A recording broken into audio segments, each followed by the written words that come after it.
അത് ഞാൻ മുമ്പ് പറഞ്ഞാണല്ലോ. അത് നേരത്തെ അറിഞ്ഞിരുന്നെങ്കിൽ കുറേ കൂടെ അതനുസരിച്ച് പ്രതികരിക്കാമായിരുന്നു.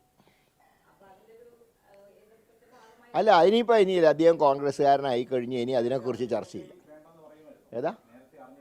ഞാൻ എൻ്റെ അഭിപ്രായം നേരത്തെ പറഞ്ഞിട്ടുണ്ടായിരുന്നു.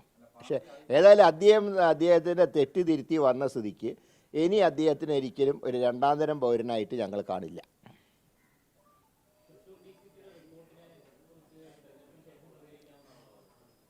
ആ റിപ്പോർട്ടിലൊന്നും വലിയ കാര്യമൊന്നുമില്ല. ഇങ്ങനെ ഒരുപാട് റിപ്പോർട്ട് ഉണ്ടായിട്ടുണ്ട്. ആ റിപ്പോർട്ടുകളൊക്കെ ഭദ്രമായിട്ട് പാർട്ടി ഓഫീസിലുണ്ട്. അതുകൊണ്ട് ഇനി അതിനെക്കുറിച്ച് ചർച്ച നടത്തേണ്ട കാര്യമില്ല. അത് ഇടപെടലൊന്നും ഞാൻ പ്രതീക്ഷിക്കുന്നില്ല.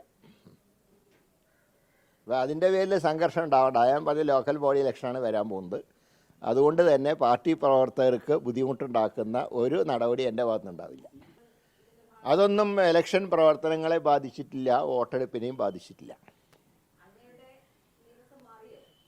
അല്ല, ഇതിപ്പോൾ ഇലക്ഷൻ ജയിക്കണം എന്നുള്ള കാര്യത്തിൽ ആർക്കും ഒരു അഭിപ്രായ വ്യത്യാസമില്ലല്ലോ. നീരസം പാർട്ടിയുടെ ആഭ്യന്തര കാര്യമാണ്. അത് ഒരിക്കലും തെരഞ്ഞെടുപ്പിൽ പ്രതിഫലിച്ചിട്ടില്ല.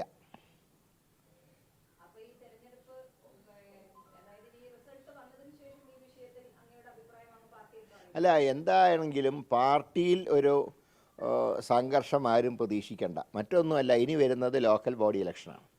അത് പാർട്ടി പ്രവർത്തകരുടെ ഇലക്ഷനാണ്. ഇപ്പോൾ ഈ തെരഞ്ഞെടുപ്പുകളിലൊക്കെ UDF വേണ്ടി രാപ്പകൽ അധ്വാനിച്ച പാർട്ടി പ്രവർത്തകർക്ക് ഒരു പഞ്ചായത്തിലും മുനിസിപ്പാലിറ്റിയിലും കോർപ്പറേഷനിലൊക്കെ ജയിക്കാൻ കിട്ടുന്നൊരവസരം നേതാക്കന്മാരുടെ അഭിപ്രായ വ്യത്യാസങ്ങൾ കാരണം ഇല്ലാതാവരുത്. അതുകൊണ്ട് ഇനിയിപ്പോൾ എനിക്ക് ലോക്കൽ ബോഡിയിൽ പാലക്കാടിൻ്റെ ചാർജാണ്. 23-ാം തീയതി റിസൾട്ട് വന്നാൽ ഉടൻ തന്നെ പാലക്കാട് ലോക്കൽ ബോഡി ഇലക്ഷൻ്റെ കാര്യങ്ങളിൽ ശ്രദ്ധ കേന്ദ്രീകരിക്കുന്നതാണ്. അല്ല, ഒരിക്കലും ഇനി പാർട്ടിയിലൊരു സ്പർദ്ധയുണ്ടാകുന്ന പ്രവർത്തനങ്ങൾ ആരുടെ ഭാഗത്തും ഉണ്ടാവില്ല എന്നാണ് എൻ്റെ പ്രതീക്ഷ.